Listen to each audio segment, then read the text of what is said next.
श्री श्री रास विहारिणी जी की जय हो। सब वैष्णव को जय Shri Krishna.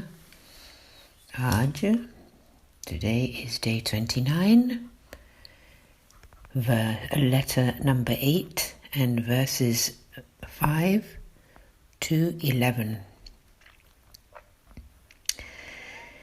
Keep your heart pure and always remain in the company of true devotees. It is taught that they are very helpful to us along the path of devotion. Tika 5. With a pure heart, always remain in the association of accomplished devotees. Then you will be able to avoid turning your face away from Sri Krishna or taking shelter in any other. And you will develop beautiful feelings towards the Lord. Seek out such company for the sake of meeting the Lord and never to achieve worldly or scriptural goals. Keep the company of true devotees as a support on your devotional path, from which your devotion will increase and the Lord will bless you. In the first canto of Srimad Bhagavatam, Sri Shiksha has stated, "Neither heaven nor liberation can match a single second's association with a devotee of the Lord, so what to speak of the temporary benefits of fame and fortune." The reward of heaven and liberation can never bring the joy felt in such good company. In the 11th canto of the Srimad Bhagavatam, the Lord himself says to Uddhav, "Neither yoga nor sankhya, nor righteousness, study of the Vedas, austerity, benevolence such as digging wells, bestowal of gifts, fasts, sacrifices, chanting, prayers, visiting places of pilgrimage, or sacred observances gain me over as much as the company of true devotees, which actually puts an end to all other attachments. Thanks to the association of pure devotees, the demonic sons of Diti, ogres, beasts, birds, heavenly bards and nymphs, snake gods, shapeshifters, as well as all classes of demigods and demons have attained to my feet. Through satsang alone and not through any other practice have numerous classes of beings, otherwise not naturally qualified to do so, reached the shelter of my feet. So, seek the company of true devotees on the path of grace with a pure heart, and with their support your devotion will be boosted, just as in the account of Madho Das, in the stories of the 84 Vaishnavas, who reached the level of devotion just by his association with Gadadhar Das. Verse 6. The company of a pure devotee is very hard for me to find, and so my consciousness lacks discipline and just naturally turns away from the Lord. Tika 6. It is very difficult for me to find such an accomplished devotee. Not only is there this difficulty, but also my consciousness is not focused on practice, remembrance, the fostering of divine sentiment, or any righteous behavior. That good association is lacking. My mind is distracted, and my mind turns away from the Lord.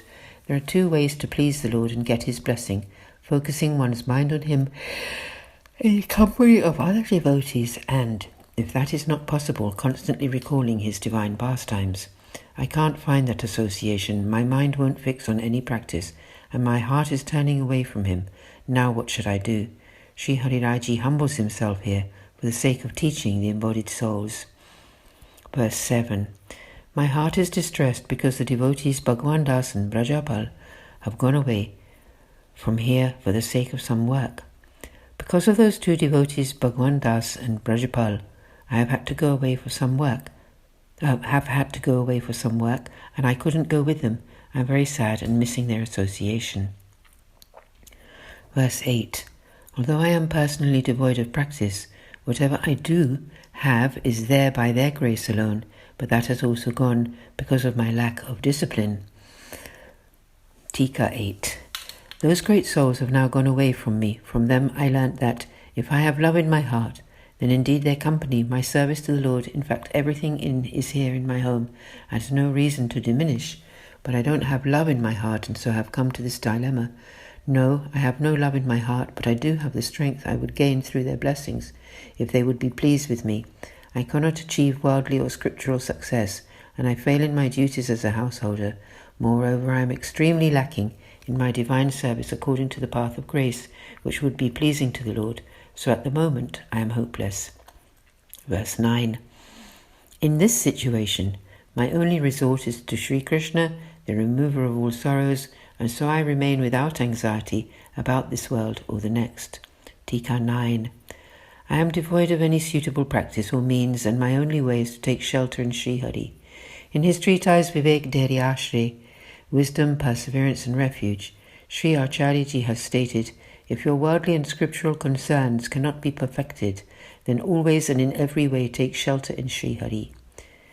Then everything will be perfected. Therefore waste no anxiety here and there. Just take shelter in Sri Hari.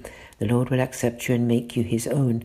In his treatise Sri KrishnaaKinkari, Refuge in Sri Krishna, Sri Acharyaji has written, I entreat or take soul shelter in Sri Krishna, who uplifts the souls who surrender to him alone. The Lord will most certainly uplift those who exclusively resort to him, whether or not they are capable of any practice. In the Srimad Bhagavad Gita, Sri Krishna himself has stated, leave all other forms of religion and simply surrender unto me. I will most certainly deliver you from all manner of sins, so do not worry.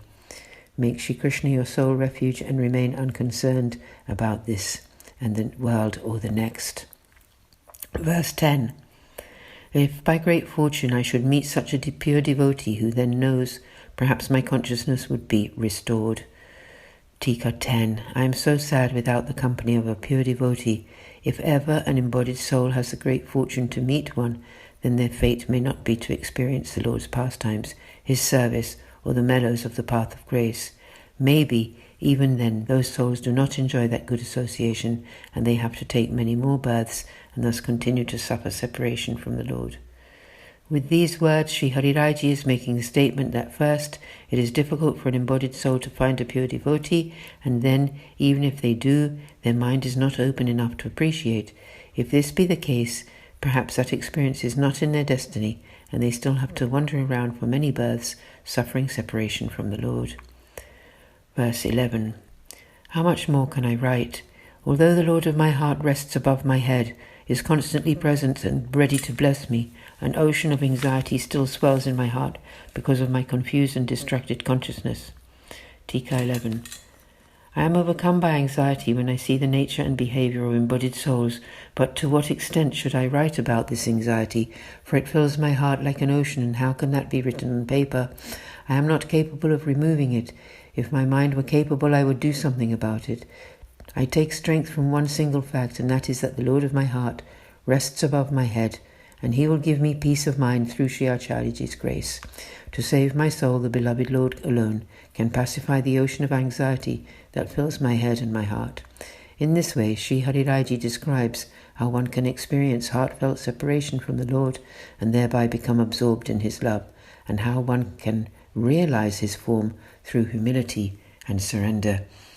Having attained this realization, how can a devotee experience the Lord's form, which is comprised of pure nectar? The next letter tells us. Thus concludes letter 8. Thus pauses the reading for today. Vraja Kishori Seva Trust will continue the reading tomorrow with letter 9. Aaj ke Anand ki jai ho. सब वैष्णवों को सादर, सप्रेम, सदैन्य, सनंद, सादर जय श्री कृष्ण। श्री आचार्य जी की जय हो, श्री हरिराय जी की जय हो, श्री श्री रास विहारिणी जी की जय। जय जय श्री राधे।